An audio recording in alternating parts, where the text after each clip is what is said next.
ఈ రోజు మన అమ్మకి ప్రేమతో షోకి ఒక స్పెషల్ గెస్ట్ రాబోతున్నారని చెప్పుకోవచ్చు. ఎందుకంటే ఈ రోజు ఒక సినిమా రిలీజ్ అవుతుందంటే ప్రతి ఒక్కరు కూడా వెయిట్ చేసేది ఇన్ఫ్లుయెన్సర్స్ కోసం. అలాంటి ఒక టాప్ ఇన్ఫ్లుయెన్సర్ ఇప్పుడు మన షోకి వాళ్ళ అమ్మతో రాబోతున్నారు అనమాట. She is none other than Premalatha Chinnu.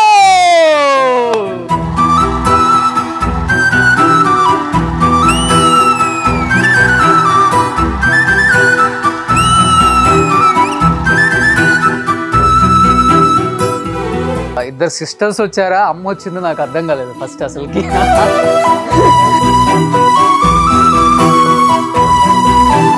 Chinnu, and for the first time అమ్మక ప్రేమతో షోకి అమ్మని తీసుకొని వచ్చావు, ఎలా అనిపిస్తుంది? ఎక్కువ మమ్మీ మీ ఇంటర్వ్యూస్ చూసేది, అడిగింది ఒక 2-3 టైమ్స్ కూడా అడిగారు, ఇక్కడ నుంచి రాలేదా నీకు? లేదమ్మా, ఇంకా ఒకవేళ వస్తే వెళ్దాంలే అని చెప్పాను. సో మీరు ఆన్ టైం నాకు ఒకసారి మెసేజ్ చేస్తే అన్న చేశారమ్మా అని చెప్తే అవునవునా వెళ్దాం. ఓకే, సో ఇన్ఫ్లుయెన్సర్స్ అందరికి నేను తెలుసో తెలియదు కానీ వాళ్ళ ఫ్యామిలీలో అయితే అందరికి తెలుసు కాబట్టి అట్లయితే మొత్తం ఇన్ఫ్లుయెన్సర్స్ అమ్మక ప్రేమతో నాన్న ప్రేమతో షో రావాలి.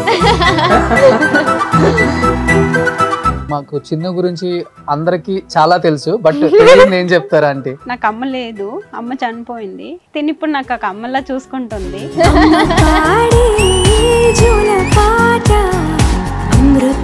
ఎలా ఉంటుంది అమ్మతో బాండింగ్ నీకు చిన్న? ఇంట్లో ఎక్కువ ప్రేమ కంటే మా ఇద్దరి మధ్య గొడవలు ఎక్కువ, టామ్ అండ్ జెర్రీ లాగా. చిన్నప్పటి నుంచి అంతేనండి, వీళ్ళిద్దరు గొడవ పడితే వీళ్ళిద్దరికి నేను కొట్టలేక నేను కొట్టుకునే. దేంతో కొట్టుకుంటారంటే అంటే ఏమైనా వస్తువులన్నీ ఇలా ఇసిరేస్తుంది, అక్కడికి మేము ఆగిపోతాం. ఇక మమ్మీకి అయింది, దెబ్బ తగ్గింది మమ్మీకి, ఇంకా వాళ్ళిద్దరు కామ్ అయిపోతారు. ఇంకా అమ్మకు ప్రేమతో స్పెషల్ అమ్మ వచ్చింది.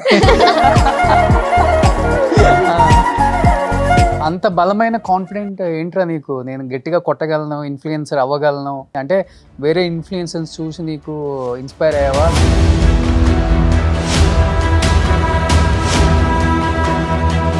బట్ సొసైటీలో ఇంత మార్పు వస్తున్నా కానీ చిన్న ఆడపిల్లల్ని భారంగా ఫీల్ అయ్యే వాళ్ళని చాలా మందిని చూస్తున్నాం. అమ్మాయిల్ని అంగట్లో అమ్మేస్తున్నారు, అమ్మాయిలు పుడుతున్నారంటే అబార్షన్స్ చేయించుకుంటున్నారు. బట్ అమ్మాయిలు తలుచుకుంటే ఏదైనా సాధించవచ్చు అనేది మీలాంటి కొంతమంది అమ్మాయిలను చూసినప్పుడు అనిపిస్తుంటది చాలా మందికి. నీకేమనిపించింది? ఏమైనా చేంజ్ అనిపించిందా, లేకపోతే ఇంకా స్టిల్ అలానే ఉందా? స్టిల్ అలానే ఉంది. పల్లెటూరులో ఎక్కడైనా వెళ్తే 18 years అయిందా, పెళ్లి చేసుకుని వెళ్ళిపోతుంది, దానికి ఎందుకు ఇవన్నీ అని అన్న వాళ్ళు నా ముందే అన్నారు. కొడుకులు ఇవాళ వాళ్ళు బెట్టింగ్లు చేసుకుంటే ఎంత మంది నాశనం అవుతున్నారు. కడుపులో పుట్టింది కదా, అంత అబ్బాయికి ఒక రకంగా అమ్మాయికి ఒక రకంగా ఎందుకు చూస్తున్నారు అని చాలా ఫైట్ చేశాను నేను. ఇంకా చేంజ్ అవ్వలేదు అన్నమాట.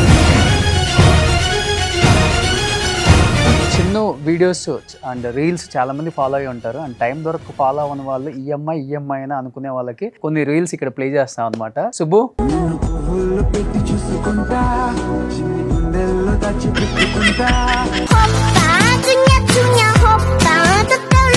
మార్చండి ప్లీజ్. నానా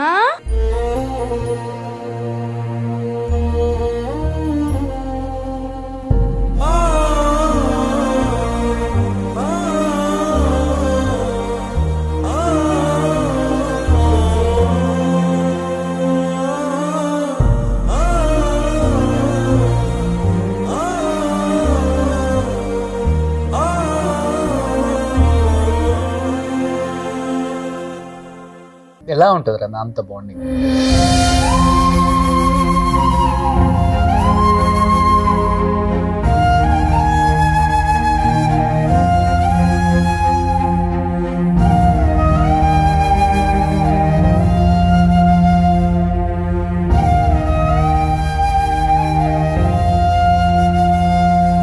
అది నా బొట్టు బాగా పెట్టేదాన్ని. ఆ దేవుడు అది చూసే ముందుకు వచ్చలేడేమో.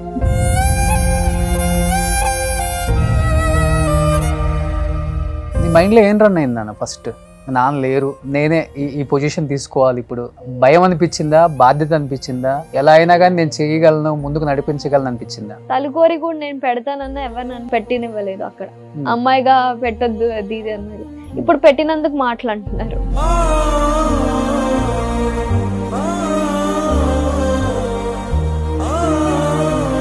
ఏదో అందరికీ చేస్తున్నాను కాబట్టి ఏదో చెప్తాను కదా, కానీ నేను చాలా మందికి చేశాను సుమన్ టీవీ ద్వారా, నేను కూడా పర్సనల్గా చేశాను కాబట్టి. నిజంగా ఫైనాన్షియల్గా ఏదైనా ప్రాబ్లం ఉన్నప్పుడు ఎప్పుడైనా ఒక కాల్ చేయి, నా సైడ్ నుంచి ఏదవుతుందో నేను మీకు చేయగలను.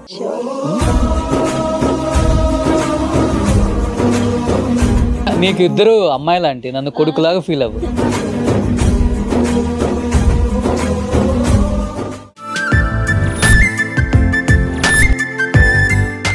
సుమన్ టీవీలో మీ పర్సనల్ అండ్ బిజినెస్ ప్రమోషన్స్ కోసం కింది నెంబర్కి కాంటాక్ట్ చేయండి.